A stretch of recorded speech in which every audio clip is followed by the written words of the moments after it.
Hello everyone, कैसे हो आप सब। एक बार पुनः स्वागत है आप सभी का हमारे अपने YouTube channel A to Z biology classes पर। उम्मीद करता हूं दोस्तों आप सभी मस्त होंगे। आज के इस वीडियो में हम देखेंगे class 11th biology NCERT chapter 1 में। दोस्तों आज की इस वीडियो में हम देखेंगे जीवों के नामकरण हेतु दिशा निर्देश। मतलब कोई भी यदि वैज्ञानिक नाम है या जीवों का नामकरण है तो उसके लिए क्या क्या दिशा निर्देश यानी कि क्या क्या गाइडलाइंस होने चाहिए, उन्हीं को आज की इस वीडियो में हम देखेंगे। तो आइए सीधे वीडियो को स्टार्ट करते हैं। देखिए, सबसे पहले यदि हम बात करते हैं किसी भी जीव के नामकरण हेतु दिशा निर्देश की, तो इसके कई सारे भागों के अंतर्गत इसको हम समझेंगे। कई सारे जीवों के नामकरण हेतु दिशा निर्देश यानी कई सारे ऐसे नियम हैं जिनको ध्यान में रख करके ही वैज्ञानिक नामकरण किया जाता है। तो कोई भी वैज्ञानिक नामकरण करते समय वैज्ञानिकों को इतने सारे नियम को फॉलो करने पड़ते हैं, अप्लाई करने पड़ते हैं। सबसे पहला नियम देखिए क्या होता है कि प्रत्येक जीव को एक वैज्ञानिक नाम दिया जाता है जो प्रजातीय एवं जातीय दो शब्दों का बना होता है। देखिए, सबसे पहला तो क्या रूल्स है कि प्रत्येक जीव को एक वैज्ञानिक नाम दिया जाता है जो कि दो नामों से मिलकर के बना होता है, यानी प्रजातीय एवं जातीय नाम। यानी उसमें पहला नाम जो होगा वो वंश का नाम होगा और दूसरा क्या है, जातीय नाम। तो किसी भी जीव को एक वैज्ञानिक नामकरण दिया जाता है जिसमें कि किसी भी जीव में दो नाम होते हैं।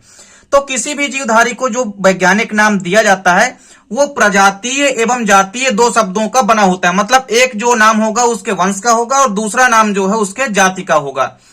और कभी कभी उपजाति या किस्म को प्रदर्शित करने के लिए तीसरा शब्द भी दिया जा सकता है। लेकिन कभी कभी उपजाति को दर्शाने के लिए एक तीसरा शब्द भी दिया जा सकता है। तो मेनली जो है कोई भी वैज्ञानिक नामकरण जो है, वैज्ञानिक नामकरण में दो नाम होते हैं जिसमें पहला नाम जो है वंश का यानी कि प्रजातीय नाम होता है और दूसरा नाम जाति का यानी कि जातीय नाम होता है। तो कोई भी वैज्ञानिक नाम कुल मिलाकर के दो शब्दों का बना होता है। दूसरा पॉइंट यहाँ पे आपको क्या ध्यान में रखना है कि कोई भी वैज्ञानिक नाम जो है यह लैटिन या ग्रीक भाषा के शब्दों का बना होता है। मतलब वैज्ञानिक नामकरण लिखते समय आपको यह ध्यान में रखना चाहिए, मतलब कोई भी साइंटिस्ट या कोई भी वैज्ञानिक यदि वैज्ञानिक नामकरण करता है तो उसके लिए वह लैटिन या ग्रीक भाषा के शब्दों का ही यूज करता है। इसके अलावा कोई तीसरी भाषा नहीं होती है और बेसिकली जो है लैटिन भाषा के शब्दों का ही प्रयोग किया जाता है।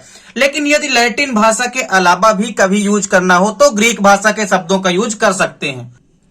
तीसरा रूल्स क्या है कि जो वैज्ञानिक नाम होते हैं वह सदैव तिरछे अक्षरों में ही लिखे जाते हैं। मतलब कोई भी यदि वैज्ञानिक नाम है यानी कोई भी साइंटिफिक नेम यदि है तो उसके लिए सदैव तिरछे अक्षरों में ही लिखा जाएंगे। यदि आप सीधे अक्षरों में कोई भी वैज्ञानिक नामकरण कर देते हैं तो वो आपका गलत माना जाएगा। मतलब वैज्ञानिक नामकरण यदि आप करेंगे तो उसके लिए तिरछे अक्षरों का ही प्रयोग किया जाना चाहिए। चौथा रूल्स क्या है कि देखिए, जो प्रजातीय नाम होता है यानी कि जो वंशागत नाम होता है यह अंग्रेजी के बड़े अक्षर से प्रारंभ होता है तथा जो जातीय नाम होता है वह छोटे अक्षर से प्रारंभ होता है। मतलब कोई भी यदि वंश का नाम है तो उसका जो स्टार्टिंग वर्ड होगा अंग्रेजी का वो कैपिटल लेटर होगा, वहीं जो जातीय नाम होगा वो अंग्रेजी के छोटे अक्षर से प्रारंभ होता है। पांचवा नंबर है कि जो वैज्ञानिक नाम होता है वो हमेशा संक्षिप्त व सरल उच्चारण होना चाहिए। मतलब कोई भी वैज्ञानिक इस बात को भी ध्यान में रखता है वैज्ञानिक नामकरण करते समय कि जो वैज्ञानिक नाम है वह सरल होना चाहिए तथा उच्चारण में भी संक्षिप्त होना चाहिए। मतलब वैज्ञानिक नाम बहुत बड़ा नहीं होना चाहिए, संक्षिप्त भाषा में होना चाहिए और साथ ही साथ इसका उच्चारण करने में भी सरल होना चाहिए।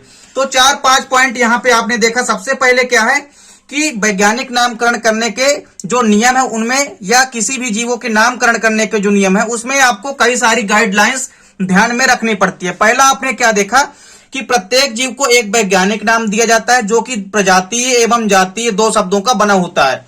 मतलब कोई भी जीव है उसको दो नाम दिया जाएगा जिसमें एक नाम जो है उसके वंश का नाम होगा और दूसरा नाम उसके जाति का नाम होगा। और कभी कभी यदि तीसरी उपजाति आ जाती है जिसको दर्शाने के लिए तीसरा शब्द भी दिया जा सकता है। दूसरा पॉइंट आपने क्या देखा कि कोई भी यदि वैज्ञानिक नाम है इसके लिए लैटिन भाषा के शब्दों का यूज किया जाना चाहिए। साथ ही तीसरा पॉइंट आपने क्या देखा कि जो वैज्ञानिक नाम होता है वह सदैव तिरछे अक्षरों में ही लिखा जाना चाहिए। चौथा नंबर क्या है कि प्रजातीय या वंशागत जो नाम होता है वह अंग्रेजी के बड़े अक्षर से स्टार्ट होता है तथा जो जातीय नाम होता है वो अंग्रेजी के छोटे अक्षर से प्रारंभ होता है। पांचवा नंबर क्या है कि जो वैज्ञानिक नाम है वह संक्षिप्त तथा उच्चारण में सरल होना चाहिए। तो 5 पॉइंट आपने देखा। इसके बाद यहाँ पे छठा पॉइंट क्या है कि कोई भी यदि वैज्ञानिक नाम है तो इसमें प्रजातीय नाम जो होता है वह जातीय नाम से पहले लिखा जाता है, जो कि आपको सबसे पहले ध्यान में रखना है। जैसे कोई भी वैज्ञानिक नामकरण है उसको करते समय जो प्रजातीय नाम यानी कि जो वंश का नाम होता है अर्थात जो जीनस का नाम होता है वो पहले लिखा जाता है तथा जो जाति का नाम होता है वो बाद में लिखा जाता है। तो जैसा कि आप यहाँ पे देख भी सकते हैं, जैसे यहाँ पे कोबरा का जो वैज्ञानिक नाम होता है, जो कोबरा सांप होता है इसका वैज्ञानिक नाम होता है नाजा नाजा। तो स्टार्टिंग में जो लिखा गया है इसका जो है जीनस का नाम भी क्या है, जीनस का नाम पहले लिखा गया और स्पीशीज का नाम जो है बाद में।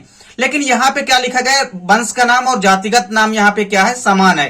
तो कोई भी यदि प्रजातीय नाम है या जातीय नाम, तो जो नामकरण किया जाता है वैज्ञानिक नामकरण, जिसमें सबसे पहले प्रजातीय नाम को लिखा जाता है, उसके बाद जो दूसरा नाम होता है वो जातीय नाम होता है, मतलब जाति का नाम होता है।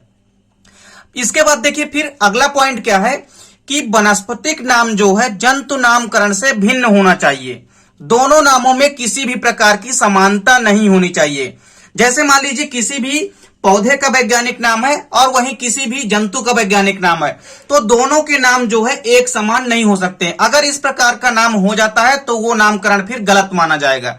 इसीलिए वानस्पतिक नाम और जंतु नामकरण जो है दोनों एक दूसरे से भिन्न होने चाहिए, अलग अलग होने चाहिए। यदि किसी जंतु का वैज्ञानिक नाम वही है जो कि एक पेड़ का वैज्ञानिक नाम है, तो ये आपस में गलत माना जाएगा, अर्थात इस प्रकार के जो नाम है वो मान्य नहीं माने जाएंगे। अगला नंबर क्या है कि पादपों में जो वंश एवं जाति के समान नाम होते हैं वो मान्य नहीं माने जाते हैं, लेकिन जंतुओं में ऐसे नाम जो है मान्य माने जाते हैं। जैसे यहाँ पे आप देख सकते हैं कि जो कोबरा होता है, यहाँ पे 8वां पॉइंट क्या कह रहा है कि पादपों में वंश एवं जाति के समान नाम जो हैं वो मान्य नहीं माने जाते हैं। यानी यहाँ पे आपको क्या देखना है, कोई पौधों में यदि ऐसा वैज्ञानिक नाम है जिसमें वंश का नाम भी वही हो तथा जाति का नाम यदि सेम है, मतलब वंश और जाति का यदि नाम सेम है, तो ऐसे नाम जो है पादपों में मान्य नहीं माने जाते हैं। लेकिन यदि जंतुओं में ऐसे नाम हो कि उसके वंश का नाम भी सेम हो और जाति का नाम भी वही हो जो उसके वंश का नाम है, तो इस प्रकार के नाम जो है वो जंतुओं में मान्य माने जाते हैं। लेकिन पादपों में इस प्रकार के नाम जो है वो मान्य नहीं माने जाते हैं। जैसे यहाँ पे एग्जांपल देख सकते हैं, कोबरा जो सांप होता है इसका जो वैज्ञानिक नाम होता है वो होता है नाजा नाजा। मतलब यहाँ पे वंश का नाम भी क्या है, नाजा, और स्पीशीज का नाम भी क्या है, यहाँ पे नाजा। तो जीनस और स्पीशीज दोनों का नाम क्या है, यहाँ पे सेम है। फिर भी जंतुओं में ऐसे नाम जो है मान्य माने जाते हैं। उसी प्रकार एक और एग्जांपल देख सकते हैं, जैसे चूहा जो होता है, यानी कि इसको कहते हैं रेटस रेटस। तो चूहा का जो वैज्ञानिक नाम होता है वो होता है रेटस रेटस, मतलब वंश का नाम भी रेटस है और जाति का नाम भी क्या है, रेटस है।